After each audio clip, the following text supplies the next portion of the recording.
Hi folks, Puffin here with your Antifa news briefa for August 29th, 2021. Newsflash, Trump is still not dead. I know this is really sad, disappointing news for most people hearing this broadcast. But remember a few months ago when he had the Trump virus and we all wished he would die, but we couldn't publicly wish he would die because all the social media platforms banned that type of speech when free speech ended? I'm going to do another video about that, so stay tuned for that.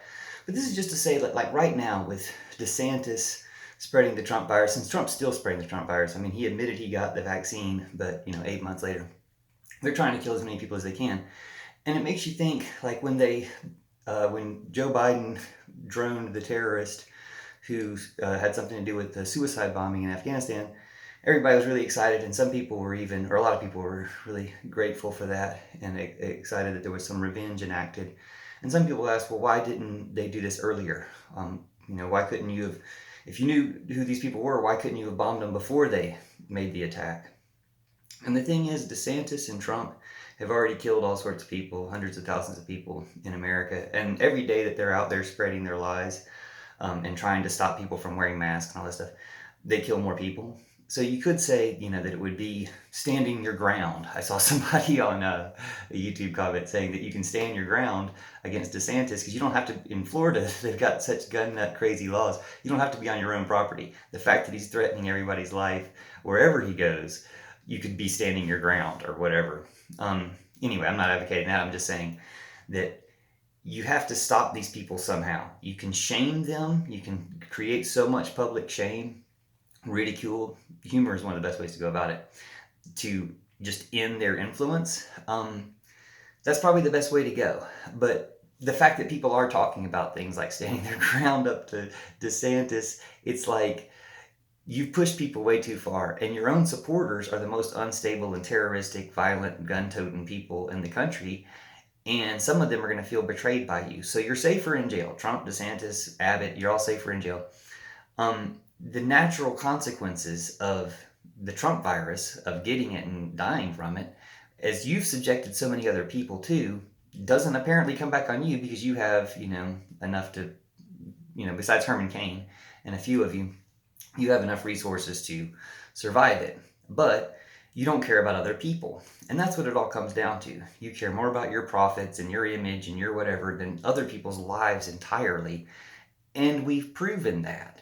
But we can't just be like, well, somebody's got to take you out because otherwise you'll continue taking people out. Apparently you have to keep being allowed to continue on killing people until something. And that's very disheartening for people, especially people who have, wished that Trump was gone or worked hard or, expressed magical or creative interest to get rid of Trump for years and years.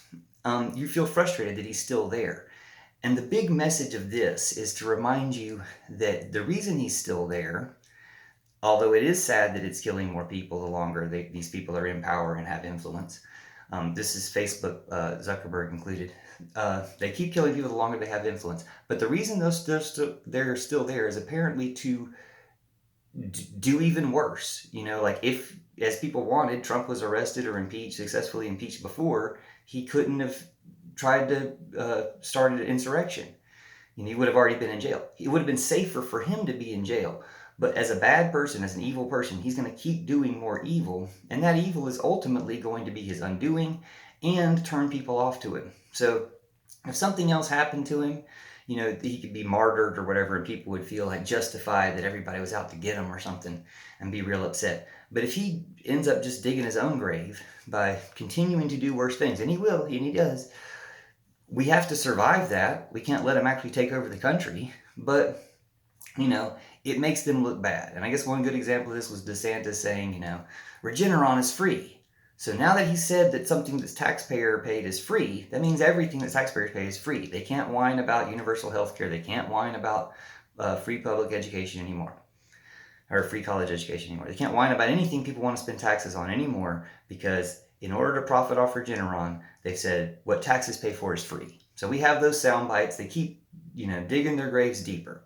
So let's, I guess, let them keep doing it, but also stay on top of them and call them out for it so that everybody knows that's a grave they're digging. Don't jump in there with them.